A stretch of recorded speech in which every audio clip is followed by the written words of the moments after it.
This is Dennis, and welcome to an emergency broadcast episode of the Grounded Reason podcast. Because today, the FCC announced they voted on the NPRM, the Notice of Proposed Rulemaking to kill net neutrality, and it passed. So 2-1, didn't you say? Yeah, 2-1. Clyburn voted nay, and of course, Ajit Pai voted for it, and so did O'Reilly. So what that means, it's not the end yet. What that means is they put together the Notice of Proposed Rulemaking, which I'll read to you in a second. I'll give you the bullets on it. And that'll say what they intend to vote on after a 90-day comment period. So the comments are open again. They've been shut off the past week because of that's like normal procedure. Before they have the meeting to vote on the NPRM, they're supposed to shut down comments so they can go over comments and think about it. Yeah, I'm sure they did lots of thinking. I'm sure. The closing of the comments, I think, is August 16th, from what I'm seeing. Okay. Yeah. And go ahead. No. So from now until August 16th, and as we announced last episode, I think John Oliver had taken the domain name gofccyourself.com, and if you went there, you could comment. He's going to put it back up, but I checked as of today, it's not. It's still saying it's closed, but they are open. So they are taking comments right now. So I'll put another link in the show notes that'll take you right there. And all you have to do is, once you go to that page, hit the express button and it'll allow you to comment. But I mean, just so it's easy since it's easy to remember, go fccyourself.com in case it is up. Give it a shot. It takes you right there. When they redirected, John Oliver's staff has said that they will fix that. So hopefully by the time you hear this, it'll take you to the comment page. So what happened today? They basically, there was a lot of people showed up. First off, like the whole room was a packed session. And then once the net neutrality issue kind of was voted on, the whole room cleared out. There's still business after that. So it's kind of like everyone went to go see the opening band. Yeah. And that was it. That was it. But it doesn't look good because Ajit doesn't seem to care about what the public has to say. If I'm reading this right, 1.6 million comments have been logged at this point. Yeah, and 400,000 of those though are bots from the attack, right? Well, from those spam bots, because there was the DDoS attack. Oh, and that was I'm trying to remember how many that was, but I think we said it was 84,000 or something. Yeah, but by the end of it though, there's 400,000 actually. Since then, there's 400,000. But still, that comments. Leaves 1.2 million. Oh, somebody did an analysis actually out there, and if you take away all of the automated comments, it's 97% in favor of supporting net neutrality. Yeah, it's insane. So let me go over kind of what happened today. So this is what they voted on. I'll just go through these bullet points here. They voted on that they're going to propose to reinstate the information service classification of broadband internet access service and return to a, quote, light touch regulatory framework first established on a bipartisan basis during the Clinton administration. Now, we know that's complete BS because Clinton administration ended in 2000. Yep. So from 96 is when the Communications Act went into place, and that's what he's referring to. So we're talking about 1996 to 2000. How did people get on the internet back then? Back then, that was dial-up. So I remember because I was in college. Yeah. And it was brutal. So the actual transmission at that point, the internet, the transmission lines were Title II. Yeah. Now you can make. They like to say that the ISPs were information services, but AOL, like the login page, that service Yeah. that would dial, that was an information service. The actual internet piece, Yeah. that was Title II. Yeah, and that, again, this comes down to the transmission. That's really what it comes down to. It's the infrastructure, right? Like it's the, in your analogy, it's the road. Exactly. Right? It's not the shop at the road. Right. So when you would so everything that they're talking about this light touch regulation, it's a bunch of BS, because this is what existed. Phone companies had to share their infrastructure with any company that wanted to be a quote unquote internet portal. So if Joel and I wanted to start Grounded Reason internet company, Verizon and AT&T would have to let us use their infrastructure to go ahead and put that up. Yeah, and that's why there was a boom. Yeah, and it was a heck of a boom, right? Like, right. And what this comes down to, again, and let me just make sure I'm quoting this person correctly, but it's the other commissioner. How do you say her last name? Clyburn? Clyburn. Yeah, she was a Obama appointee, I believe. And so was Ajit, oddly enough, but that was because they have to appoint a Republican because it's an independent commission. He's quite qualified. He's Ajit? just Oh yeah. He's just dogmatic in his beliefs. Yes. But getting back to it, Clyburn described it as let me make sure I read this correctly. It's the new order contains a hollow theory of trickle-down internet economics, and that is exactly what we were saying. She listens last to the, episode. She listens to the podcast. She's a friend of the pod. Big nons out there. And yeah, exactly. And she's absolutely right. The theory that the two commissioners here, the chairman and what's the other Republican's name? O'Reilly are running on here. The theory that bases their vote, right? The ideology is that if more money is put into the hands of the big ISPs, then that money will eventually flow through the system and end up in our pocketbooks, either in better services or just actual lower prices. Right. And that has failed miserably in countless industries. Yes. Yeah, so. It trickled, like we said, trickle down is because it's demand that drives the supply. It's not the other way around. Yeah, that's exactly right. So people don't build unless someone's ready to buy. Right. So what happens? Why the internet infrastructure expenditures increase is because edge providers, and when I say edge providers, I mean those people on the end, the services that you guys use out there, like your Twitters and your Facebooks and your Ubers, and those, using those is what drives people to the internet. If those didn't real exist, commerce. Yeah, if those didn't exist, no one would want to be on the internet. I mean, if there was nothing there to go to, why have it? So the innovation from those edge providers, that's what drives spending in capital expenditures for infrastructure. And that's even been true going back what we all consider the internet. I don't know when you really date it, but I really date what I call the internet. The World Wide Web. Yeah. I date it largely at like the late 90s. Netscape launch. 96, right? 97 is when it really took off. People were on there in 90, like early adopters. But if you drop back 96. into the late 80s and you're talking bulletin boards, even just traffic with bulletin boards, what drove that was, what do they have, right? Why do people go to blogs these days, right? It's not because I can get there fast, right? It's not the bandwidth constraints on a blog that dictates whether I go to that particular site. It's what content do they have. I mean, if all the stores were like in your backyard, you wouldn't need roads.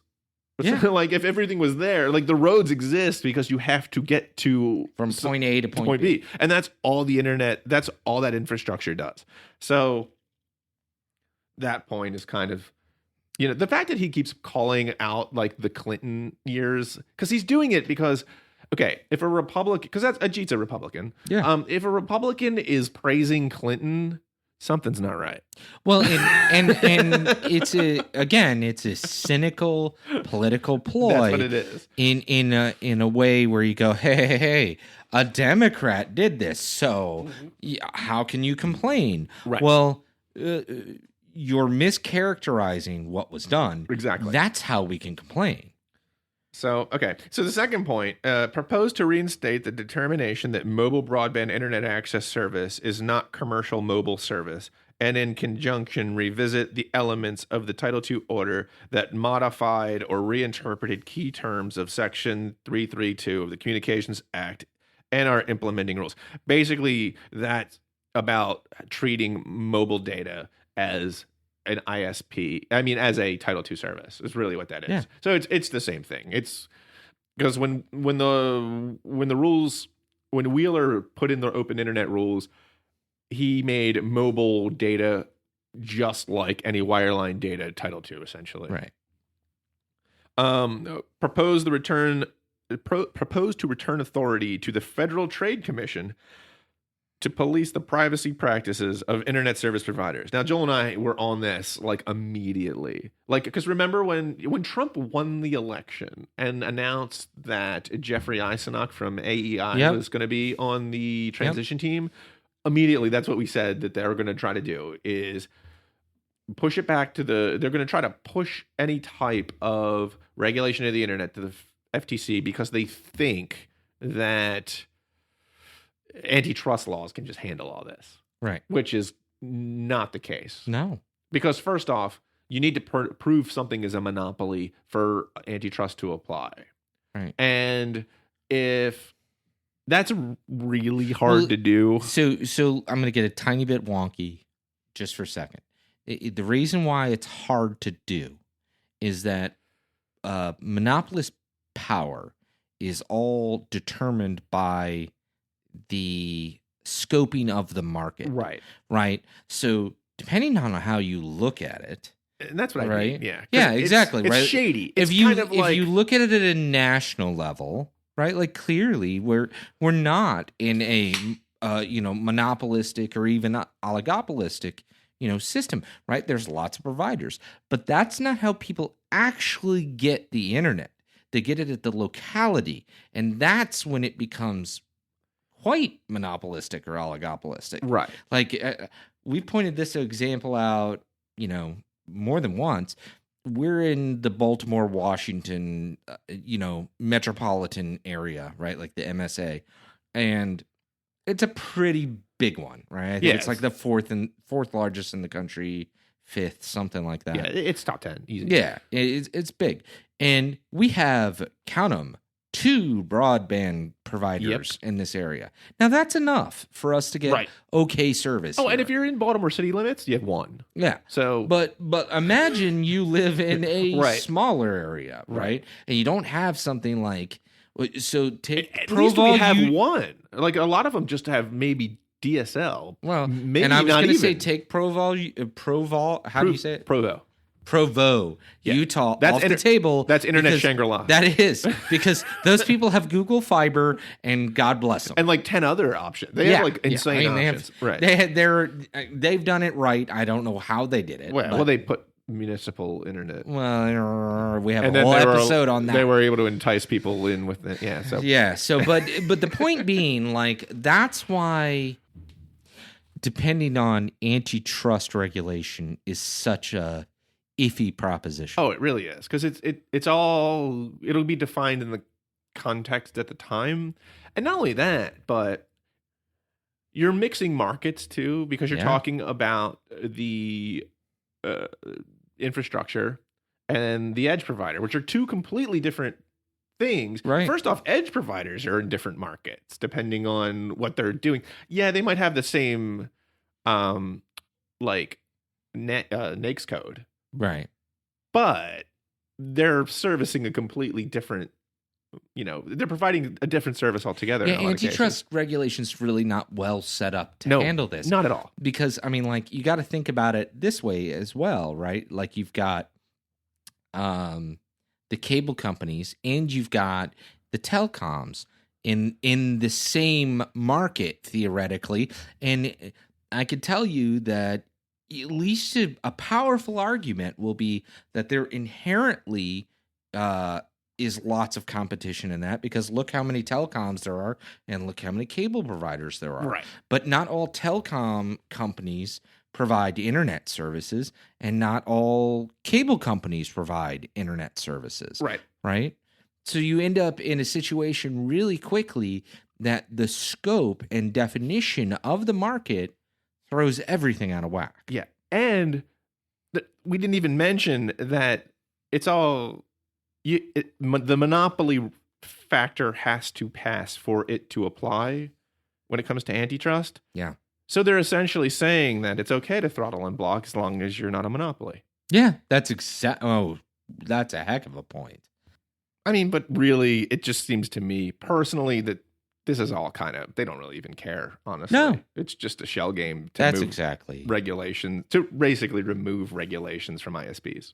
Yeah, it at least dramatically cut them back, right? Yeah. Like to the point where the internet we have now will, at least I fear, be a shell of itself. Yeah. As the next one is hysterical in this context because it's to propose to eliminate the vague internet conduct standard. So I got to tell you, I'm going to defer to you. I don't even know what that means. Well, I think it's the argument being that is, since Title II is so far-reaching, because what Title II gives the FCC the authority to do other things, Right? and they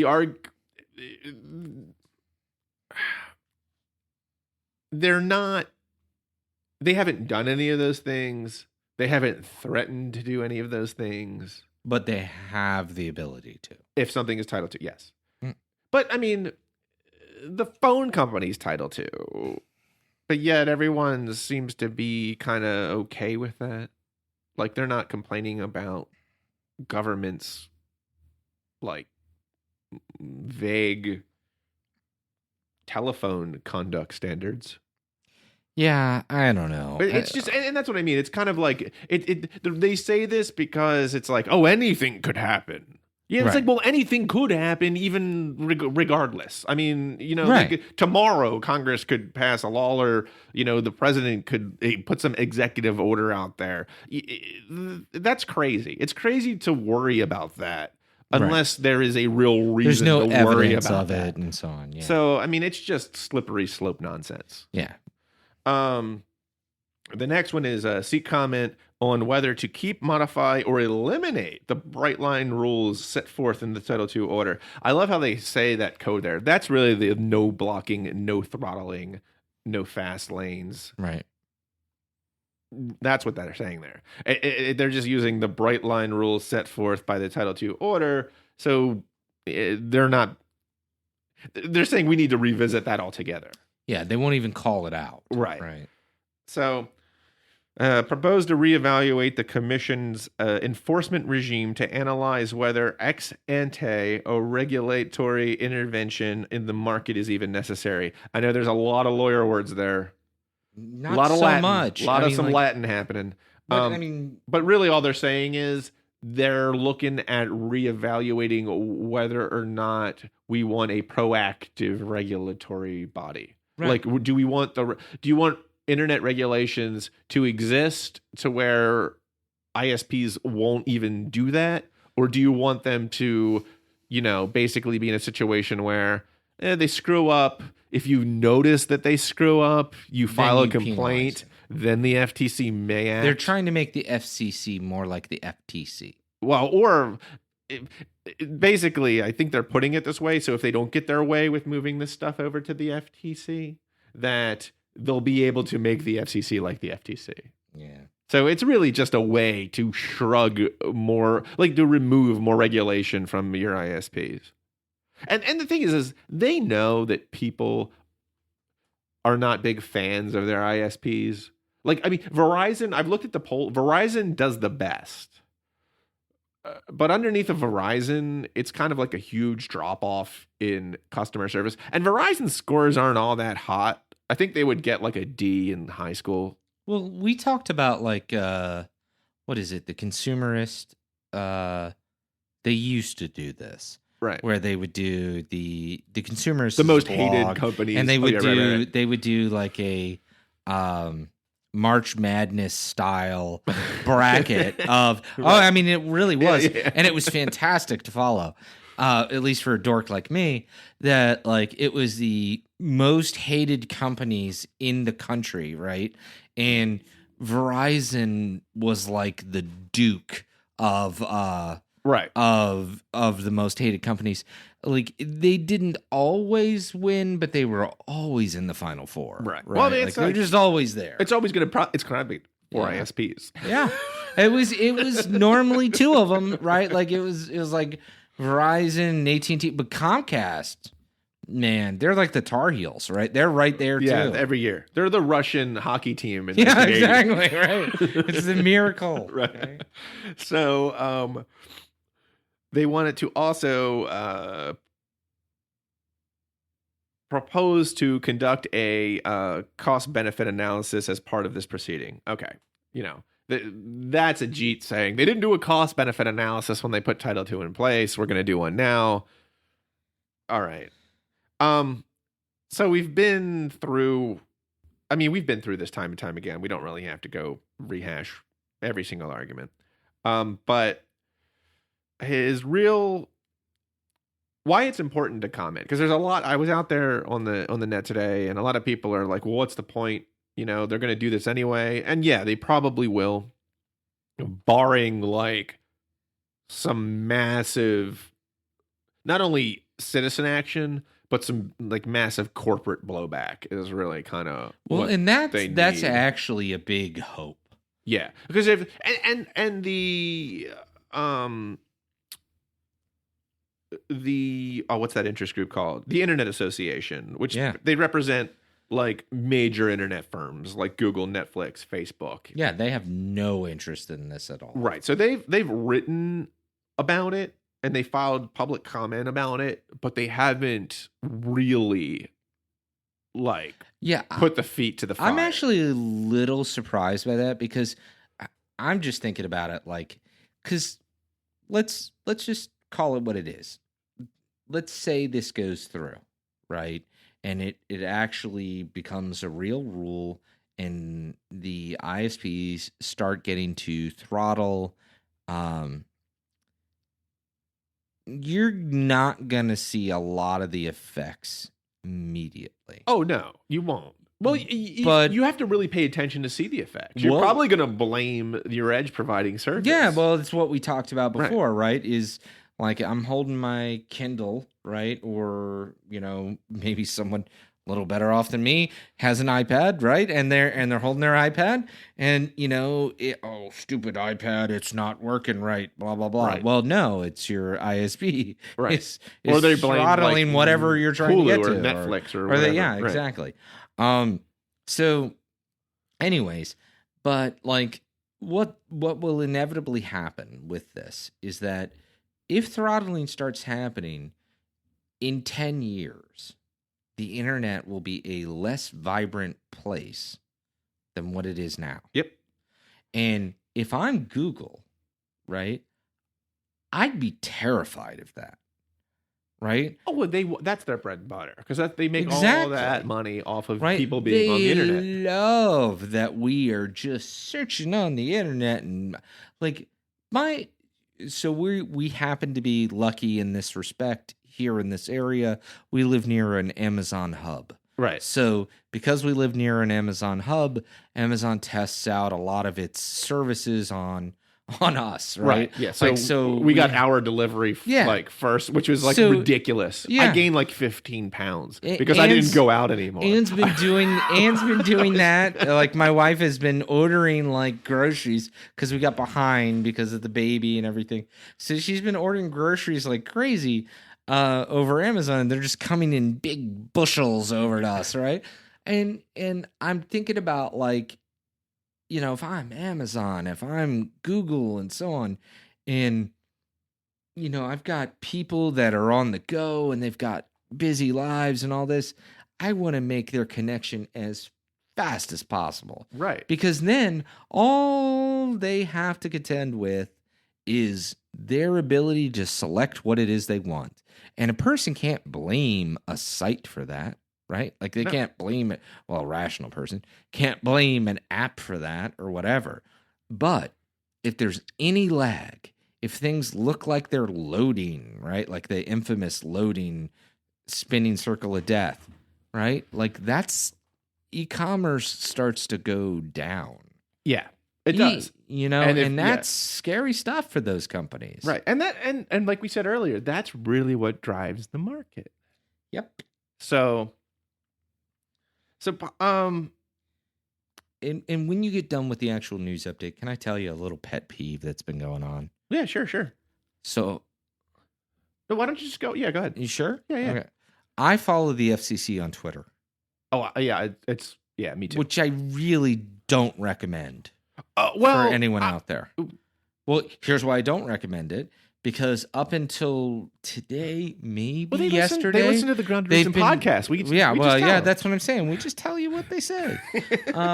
But they've basically been talking about like stuff they've been doing for like, your landline, and the pats on the back. Yeah, exactly. The robocalling, and stuff like that. So services offered from like 1988, and but today, all of a sudden, like 20 tweets about this vote. Right. Like all of a sudden, just a barrage of stuff. Normally it's about one a day, and it's kind of vanilla topic that's not particularly interesting, and almost no one I know uses the service they're describing. But today, just blowing up my phone. Yeah. Well, and it's also like, well, your favorite pet peeve is they call this restoring internet freedom. Yeah. Which is just sickening. I hate euphemism. I really do. If I could punch euphemism in the mouth, I would. Well, the funny thing is, like, Clyburn gave them a bit of like, I love this punch she threw, because after she gave the basically she was talking for quite a while in her dissent, and when she spoke about the trickle down BS, didn't she do it was with like TechCrunch and the whole thing, right? Well, she did do that, but I mean during the whole proceeding today. Oh, the actual proceedings. Yeah. Gotcha. She said that she vociferously opposed Pai's proposal, calling it, and she called it no touch, because he's a fan of light touch, regulation, so no touch regulation. And she says, if you unequivocally trust your broadband provider will always put the public interest over their self-interest or the interest of their stockholders, then and this is great, the destroying the internet freedom proposal is for you. Yeah. So it's a total, and that's what it is. That's exactly right. What I would really love is for Ajit to test out this on his internet service on his own for a year or so, and then come back and tell us what he thinks. Right? Like, because as far as I can tell, the rest of the country is not interested. Yeah. And he's also been like, there's also like a big thing going on right now to where he's trying to kind of paint people like Joel and I, who are like net neutrality supporters, as kind of like lunatics.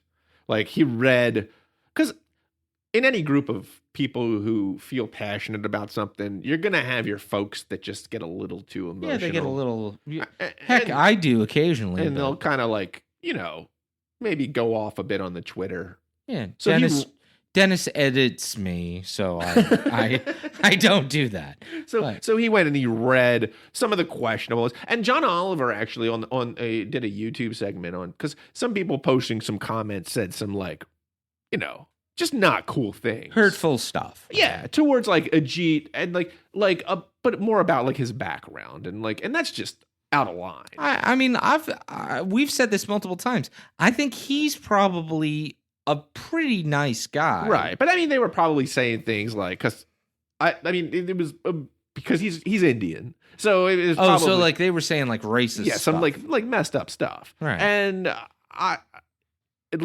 Oliver was just like, that is stupid. Like, why would you even? It's like all it does is mess up like any argument that is made. It does. If it's because I don't know if I'm in a debate with someone, and even if if they go there, I'm just like you're not even worth my time. No, it nullifies their argument. Right, and it's just because I don't even want to. I don't even want to give that person the podium. Because I'm all for free speech, but I don't have to entertain your free speech. I can walk away. Right. I don't need to hear your crap. Yeah, you can talk all you want, but I don't have to listen. Right? Yeah, go ahead and exactly. So that's kind of the thing. But he's really playing that up. He read some stuff out in a funny way, and he did a great job. He made him look like complete idiots. I told you. I'll put the invitation out there. Not that he's interested, but if he ever wants to come over to dinner, I'm sure he's a lovely dinner guest, right? Right. He seems like a nice enough fella. He's bright, interesting, blah, blah, blah. I just think he's completely ass backwards on the issue. But the reason I bring that up is because that is a super small minority. And anytime you have that, you're going to have those folks that shout, but they're trying to make it look like and there's everyone's like that. 1.2 million legitimate comments. Legitimate comments without any ridiculousness. And that's on the official site. That's not counting Twitter and all those things. So you're talking millions of people. And go ahead. Oh, I mean, can you imagine, right? Let's call it, right? If there's 1.2 million people that officially commented, right? Let's round up and say, it's probably 3 million, that have commented in some way on Twitter, Facebook, whatever, right? That's the population of Finland, right? You don't think there's an asshole in Finland, right? Just one, right? Who's going to say something really rude to someone who's making an official point. Of course there is. Yeah. But he's playing that up. And today he kind of he brought that up a bit because he's also trying to downplay the comments. Of course too. He is. And he said, he's who cares what, Batman and the Flash have to say? Because people are filling in fake names. Yeah. And I'm you know what? Only a fool is going to not care what Batman has to say.